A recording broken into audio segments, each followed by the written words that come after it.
¿Qué tal, estimados alumnos del curso en línea de juicios orales en materia familiar? Nos encontramos ya en la cuarta y última sesión de su contenido en plataforma referente al tema de los medios alternativos o los mecanismos alternativos de solución de conflictos. Y este tema vamos a cerrarlo y bueno, también me preguntaron de hecho entre semana por qué al final los mecanismos alternos si es una parte inicial del procedimiento. Bueno, porque necesitamos saber nosotros primero que nada cuál es el procedimiento, cuáles son las diferentes etapas y al menos lo consideramos pertinente aplicar o explicar los medios alternativos al final porque hay que analizar no solamente qué son, sino cuáles son sus ventajas, los beneficios, virtudes y también se puede decir las desventajas que pudiera haber en un mecanismo alterno de solución de conflictos. Entonces, ¿cuál es la base constitucional? Es el artículo 17, párrafo quinto, donde se prevé o se obliga al Estado de tener un mecanismo alterno de solución de conflictos. Esto por la sencilla razón de que estos mecanismos van a ayudar muchísimo a la impartición de justicia y sobre todo van a procurar que se imparta la justicia de forma expedita, tal como lo señala el mismo artículo 17 constitucional. Entonces, es una obligación que tienen todas las autoridades, o al menos la gran mayoría de las autoridades, de brindar este sistema de medios alternativos. Me refiero también, por ejemplo, si yo tengo un conflicto, a lo mejor no precisamente judicial, que tenga que ir a un tribunal, pero pudiera tener a lo mejor un conflicto con algún vecino, que en este caso, pues yo puedo acudir a un ayuntamiento. Entonces aquí también se prevé que estos servidores públicos ofrezcan estos mecanismos alternos. En materia penal, tratándose de delitos, por ejemplo, patrimoniales, el Ministerio Público puede utilizar algo que en materia penal se le llama salidas alternas al proceso. Entonces, he aquí la importancia de los mecanismos alternativos de solución de conflictos, que nos van a servir para resolver los conflictos de una forma mucho más rápida y también nos van a servir para procurar que se mantengan las relaciones entre las partes. Y para esto hay que analizar desde el punto de vista de las técnicas de negociación y de mediación que se utilizan, porque no es nada más conocer de que existen estos mecanismos alternos. Sí, ahí están, pero ¿cómo los vamos a aplicar? ¿Cómo, como abogados, como servidores públicos, vamos a utilizar estos mecanismos para la solución de conflictos diarios? Entonces, ¿cuáles son los 4 medios alternativos de solución de conflictos? Vamos a verlos. El primero de ellos es la negociación, que en resumidas cuentas es cuando las partes son las únicas que intervienen en la resolución del conflicto. Tratan de llegar a un acuerdo entre ellos mismos sin la necesidad de la intervención de una tercera persona, como lo es en los siguientes casos. Por ejemplo, la mediación, de hecho voy a definir ambas juntas, que es mediación y conciliación, para que quede clara la diferencia. Cuando hablamos de mediación, estamos hablando que hay una tercera persona que interviene como facilitador para procurar que las partes tengan una comunicación o procurar que exista un vínculo de comunicación entre las partes y que ellas resuelvan sus conflictos. Por otro lado, la conciliación le da la facultad al conciliador de proponer soluciones al conflicto. Entonces, el mediador no tiene facultades de proponer estas soluciones, pero el conciliador sí. Entonces, es la única diferencia que podemos encontrar en estas dos. Y por último, el arbitraje, que en este caso sí es un procedimiento adversarial, pero las partes someten la decisión de su conflicto a una tercera persona denominada árbitro.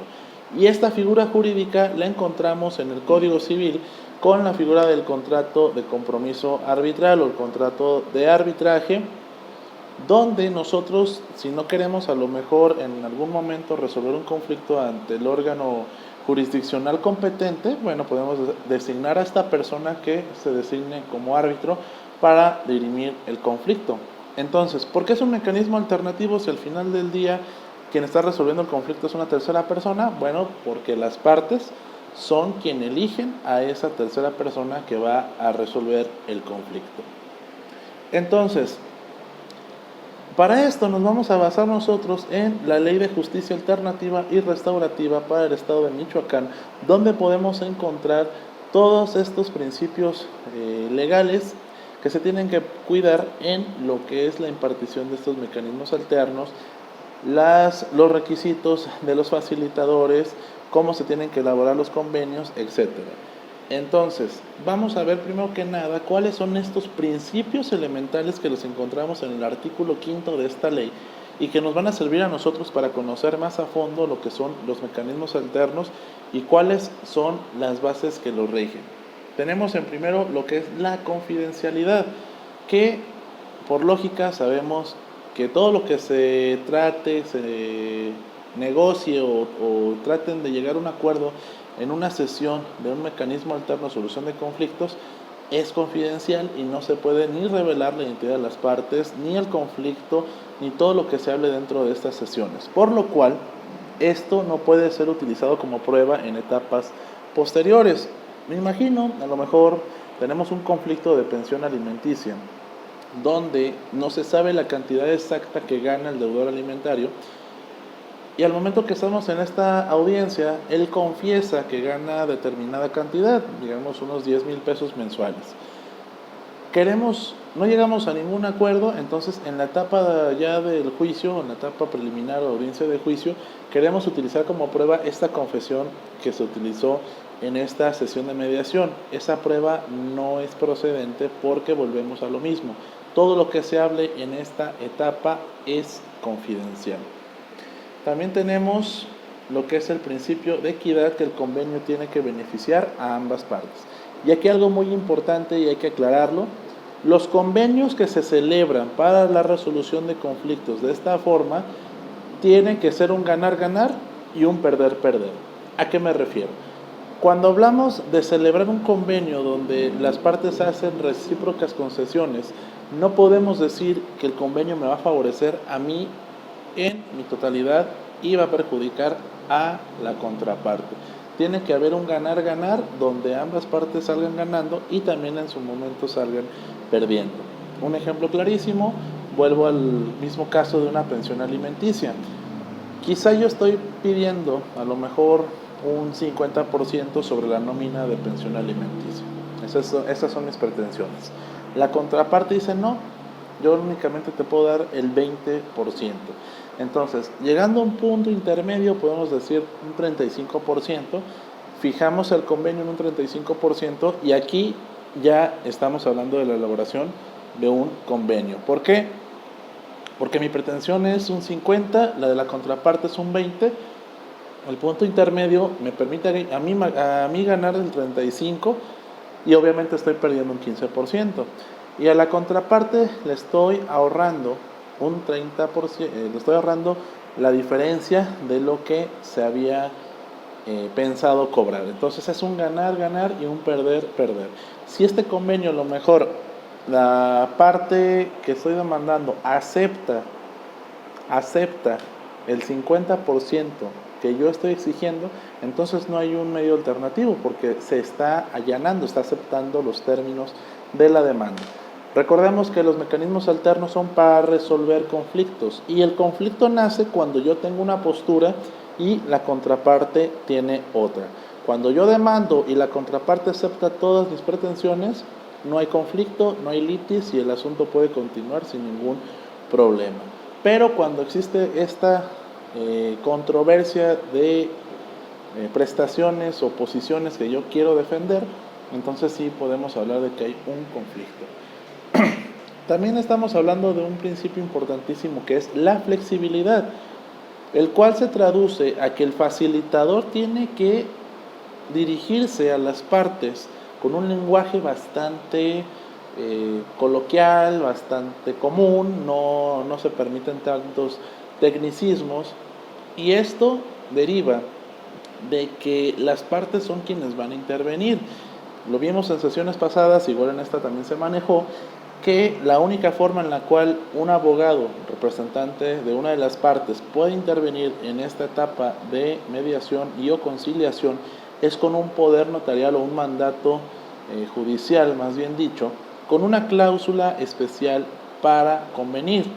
Y esta cláusula especial para convenir es precisamente para darle esta facultad de intervenir en un mecanismo alterno de solución de conflictos, porque comúnmente esto se desarrolla directamente con las partes. Entonces, cuando estamos hablando de que el facilitador o en su defecto el juez van a desarrollar esta etapa de mediación o de conciliación, tiene que utilizarse un lenguaje coloquial, un lenguaje sin tecnicismos, donde las partes pues traten de llegar a un ambiente de confianza y se sientan cómodos para expresar lo que piensan.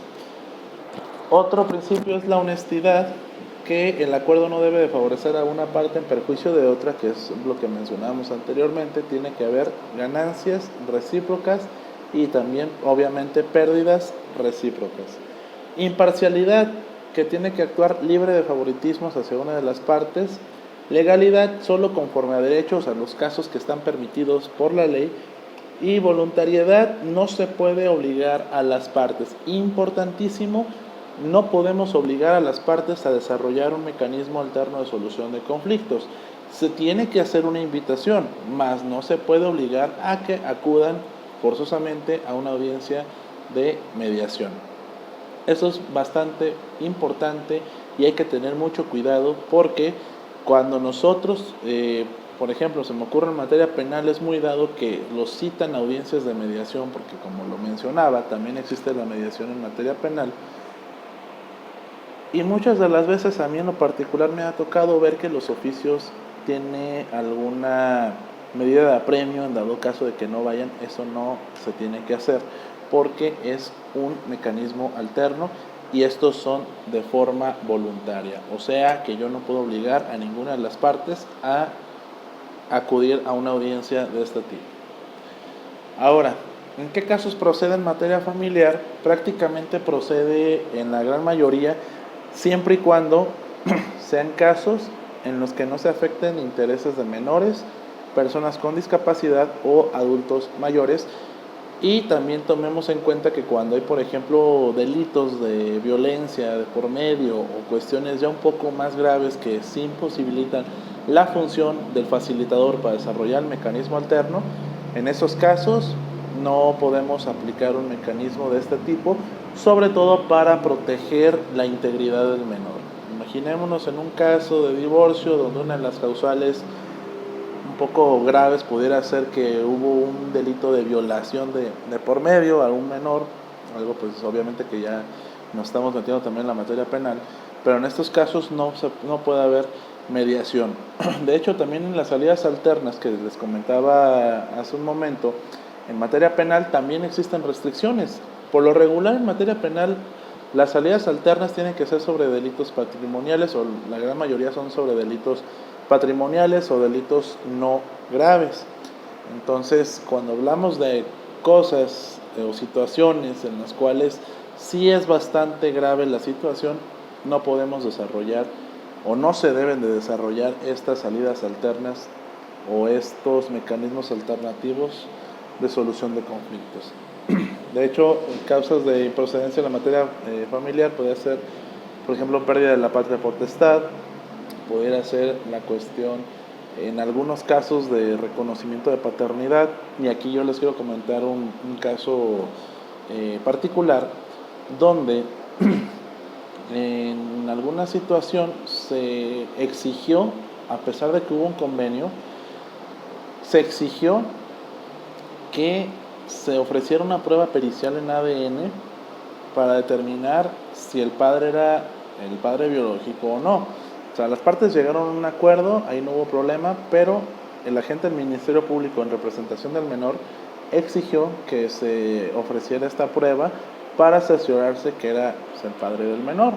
Por lo cual, al momento de llegar al Supremo Tribunal, acordaron de que sí, efectivamente, para garantizar este interés superior del menor y darle certeza de que era el padre biológico, se tenía que desahogar esta prueba pericial. Entonces, las causas de improcedencia, siempre y cuando se permita, se puede desarrollar este medio alternativo, y cuando haya circunstancias de violencia, de situaciones a lo mejor que afecten derechos de menores o de personas con discapacidad o adultos mayores, en esos casos no se va a poder desahogar Y de hecho, cuando el facilitador se percata que hay una comisión de un delito de por medio, en estos casos sí tienen la obligación de darle vista al agente del Ministerio Público.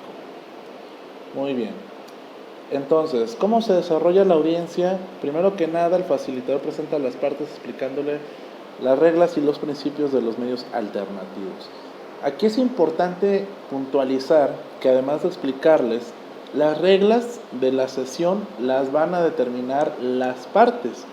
Si yo, por ejemplo, voy a llevar a cabo una conciliación donde a mí me interesa que me hablen, por ejemplo, con mi primer nombre, a mí me gusta que me digan Luis, ok, regla, se van a dirigir hacia tu persona como Luis. No quiero que digan maldiciones, otra regla. Para el uso de la voz, por favor levantemos la mano. Todas esas reglas las ponen las partes y el facilitador tiene que procurar que se respeten para que se lleve a cabo la sesión de una manera adecuada. Se entrevista a cada una de las partes por separado, lo que se conoce como una técnica del caucus, que no es otra cosa más que el facilitador decir, a ver, yo para llegarme de la verdad o tratar de llegarme más a los hechos reales, voy a procurar hablar con las partes por separado. ¿Por qué? Porque simple y sencillamente por lógica nosotros no podemos desahogarnos con toda libertad si está la otra parte frente a nosotros. Entonces hay que procurar pasar a uno por uno para que también el facilitador sepa cuál es la versión de cada quien y tratar de llegar a un punto intermedio. Entonces se hace esta entrevista. Una vez en contexto se procura llegar al punto intermedio para la solución del conflicto, que es cuando empiezan estas técnicas de mediación o de conciliación, donde el facilitador tiene que procurar que las partes estén de acuerdo y cómodas con la solución del conflicto que vayan a dar. Imaginémonos que hay un conflicto, por ejemplo, de una custodia, bueno, más bien de una convivencia. La custodia vamos a dejársela a la mamá, pero el papá no está de acuerdo con la convivencia porque únicamente se lo quieren dar sábados y domingos.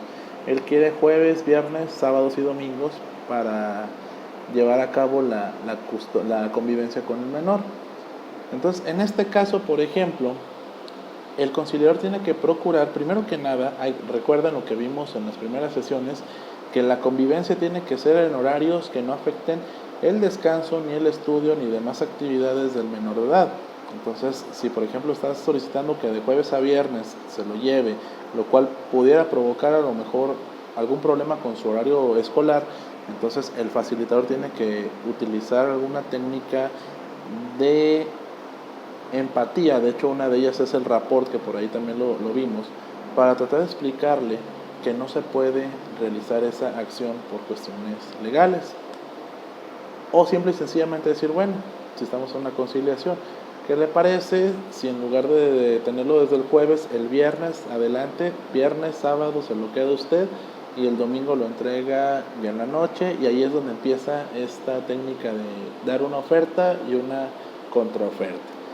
Lo importante aquí es que el facilitador tenga esa capacidad y esa habilidad de empatizar con las partes, de tratar de entender qué es lo que quiere cada una de ellas. Y aquí yo me atrevo a decir que esta función, yo en lo particular, en la práctica, prefiero 1000 veces ir a un centro de justicia alternativa que hacerlo en la audiencia preliminar, que recordemos que hay una etapa de mediación y o de conciliación. ¿Por qué? Porque los jueces no están capacitados, deberían, pero no están capacitados para desarrollar estas audiencias de mediación como un facilitador, porque no es nada más conocer el ámbito jurídico, también es conocer cuestiones psicológicas, cuestiones de técnicas de neurolingüística, de comunicación. Todo esto tiene que ser desarrollado de una forma adecuada para que podamos desarrollar una audiencia de mediación como se debe, y qué mejor que una persona capacitada y especializada en eso como un facilitador de un centro de justicia alternativa. Ahora, reglas generales de los MASC, de MASC por sus siglas, medios alternativos, solución de conflictos. Primero, pues que un abogado para que pueda intervenir tiene que tener un mandato judicial con cláusula especial para convenir. Lo negociado en las audiencias no puede ser utilizado como prueba. La categoría de cosa juzgada significa que no emite recurso alguno Y esto es importante porque recordemos que los convenios que se celebren en estas etapas se elevan a categoría de cosa juzgada, lo que significa que ya no hay posibilidad de interponer algún recurso o juicio de amparo posterior, siempre y cuando, porque hay que decirlo, siempre y cuando no haya vicios del consentimiento. Y aquí es donde entra la labor también del facilitador de procurar que lo que se manifieste en el convenio sea la voluntad de las partes y no exista ningún vicio que pueda declarar su nulidad. Entonces, si en determinado momento, imaginémonos por una mala práctica, a lo mejor existió violencia, algún tipo de amenaza para obligar a la persona a firmar ese convenio, puede haberse dado un caso de nulidad aquí y claro que se puede impugnar. Pero cuando hablamos que es cosa juzgada es de que llegando al convenio ya pasaron los días para poder impugnar, etcétera, y no podemos nosotros a lo mejor presentar algún tipo de recurso. ¿Por qué? Porque este ya se elevó a categoría de cosa juzgada y se puede ejecutar. Ahora, para su ejecución, yo a lo mejor ya tengo mi convenio, pero no lo cumplieron, ¿qué voy a hacer? Recordemos que es cosa juzgada y lo podemos ejecutar como una sentencia ejecutoria. Entonces hay que tomarlo en consideración porque este convenio no es firmarlo para que hoy diga una cosa y mañana no la cumplo, porque este se puede exigir desde el momento en el que cause ese estado de cosa juzgada y que se acredite que no existe ninguna causa de nulidad que pueda impugnarlo. Las partes ponen las reglas de la audiencia de manera libre y el convenio puede solucionar el conflicto de forma total o parcial. Imaginémonos que estamos en un proceso de divorcio y hay conflictos en dos cuestiones: en quién se queda con la custodia de los menores y cuánto se tiene que dar de pensión alimenticia. Imaginémonos que en el mejor de los casos lleguemos a un convenio donde llegaron las partes, valga la redundancia, a un común acuerdo donde determinan que el papá se va a quedar con la custodia, pero en la pensión alimenticia no hubo ningún arreglo. Entonces, ¿se puede realizar un convenio para resolver ese conflicto? Claro que sí, porque estamos resolviendo un conflicto de forma parcial. Y lo que queda pendiente de la pensión, si no se llegó a un acuerdo y no hay posibilidad de conciliar esta parte, entonces nos vamos ya a lo que es el procedimiento. Recordemos que se puede celebrar un convenio en cualquier etapa del proceso siempre y cuando no se dicte sentencia.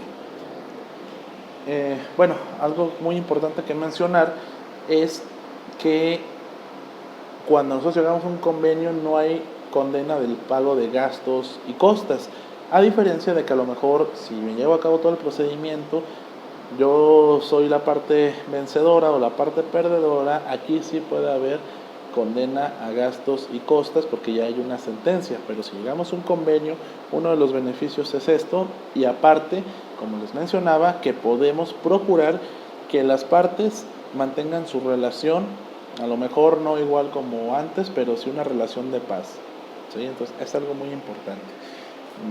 Bueno, la técnica del rapport es una técnica neurolingüística que sirve para empatizar con las partes y es comúnmente utilizada por los facilitadores, ya que ayuda con la comunicación interpersonal y genera ambientes de confianza. Esta técnica es importantísima que la conozcan todos los facilitadores porque, como lo acabo de mencionar, la principal función es empatizar o ponernos, como se dice coloquialmente, en los zapatos de la otra persona para así yo poder descubrir qué es lo que quiero. Si voy a resolver un conflicto, a lo mejor con un trabajador que se dedica, por ejemplo, a la fábrica de algún producto determinado, a lo mejor yo puedo decir, bueno, fíjate que yo tengo un conocido que trabaja en tu fábrica, sé que es un trabajo bastante pesado, o sea, utilizar ese tipo de técnicas para tratar de llegarles por el lado que ellos quieren escuchar. Y esto se utiliza mucho también en lo que son las ventas, y en materia jurídica no es la excepción, nos puede servir bastante, como no tienen una idea. Entonces siempre hay que procurar empatizar, no solamente el facilitador, sino también el abogado litigante. Hay que tratar de empatizar con la contraparte para ver qué es lo que quiere y así procurar llegar a una resolución de forma pacífica. El contenido de los convenios debe contener lugar y fecha de celebración, datos generales de las partes, en su caso de los testigos, nombre, domicilio, nacionalidad, etc. capítulo de antecedentes del conflicto, que es decir, en forma detallada, qué fue lo que orilló a las partes a llegar a este conflicto. Obviamente vamos a mencionar la presentación de la demanda, una narración de los hechos de la demanda, la contestación si es que lo hubiere. Es un resumen de todo lo que ha llevado a las partes a llegar a ese momento. Las cláusulas que se tienen que puntualizar las obligaciones de dar, hacer o no hacer. Y estas cláusulas, ¿quiénes las van a poner? Las partes, siempre y cuando no sean contrarias a derecho. Yo no puedo poner como cláusula, a lo mejor, que renuncio al pago de la pensión alimenticia, porque recordemos que la pensión es irrenunciable. O sea, yo no puedo decir no quiero pagarla, entonces tiene que ser cláusulas que sean conforme a derecho. Señalamiento expreso de los efectos del incumplimiento. Ok, si no me pagas en determinado tiempo, va a haber algún tipo de interés. Si no cumples con los horarios de la convivencia, te voy a quitar tantos días a la semana. O sea, cuestiones que nosotros podemos poner como un tipo cláusula penal en un contrato. O sea, no cumples con las cláusulas, existen estas consecuencias. La firma de las partes y del facilitador, que es con lo que se va a dar fe a que las partes celebraron ese convenio de una manera en la cual no hubo vicios del consentimiento y todo está conforme a derecho. A manera de conclusión del tema y del curso en general, ¿por qué mencionar los medios alternativos al final? Porque para mí es algo, y yo creo que para muchos es algo muy importante que sepamos la importancia de esto y cómo nos puede ayudar en el ejercicio profesional.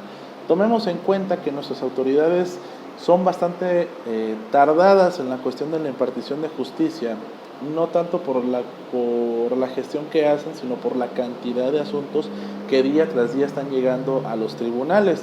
Entonces, ¿qué mejor manera de resolver un conflicto que nosotros mismos tratando de negociar, de mediar o conciliar con la contraparte, de ver qué es lo que quiere, de tratar de mantener una relación sana y muy importante en materia familiar? Porque si nosotros logramos que esos lazos, por ejemplo en un divorcio, esos lazos que unieron en su momento a un esposo con una esposa, a lo mejor ya se disuelve el vínculo matrimonial, pero podemos procurar que la convivencia entre ellos sea armónica. ¿Por qué? Porque al final de cuentas siempre se dice en muchos lugares, y yo lo reafirmo, los menores de edad son las personas más afectadas en los juicios de carácter familiar. Son las personas que más sufren, son las personas que más indefensas se encuentran.